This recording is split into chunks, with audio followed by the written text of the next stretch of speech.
In this video, we're going over how to reset your Motorola back to factory settings. Hey everyone, thank you for joining us today. If you want to stay up to date on all the mobile technology coming out and learn cool tips, tricks, and hidden features, make sure you hit that subscribe button down below and tap the bell to turn on post notifications so you can be alerted every time we post new videos. Today we're going to walk you through how to reset your Motorola back to factory settings. The first thing you'll want to do is swipe down from the top of the screen, swipe down again, and tap on the settings wheel in the corner right here. Now first you want to swipe down to accounts,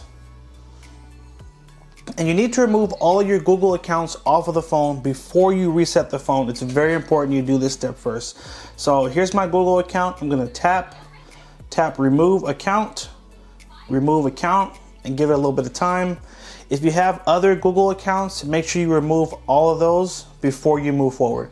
You may have other accounts on the phone like a Netflix or an Instagram or whatever. You can remove those too, but the most important one is your Google accounts. We're going to hit the back arrow, and now we're going to swipe up and go to System.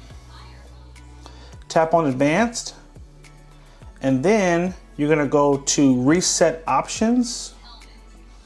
And then on the third option, Erase All Data, tap here, and then you're going to tap Erase All Data. And then this is the last step. Once you tap this Erase All Data, it will take all your information off of the phone and reset the phone back to factory settings. It's going to take you about 5 minutes. Once you hit that button, the phone is going to begin to reset itself a few times, so just don't touch the phone.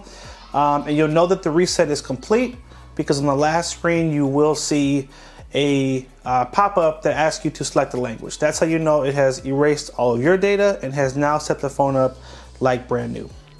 I hope you guys found that helpful. Make sure you like, favorite, and share if it was helpful. Hit that subscribe button and stay tuned for more videos. Take care, and as always, have a good one.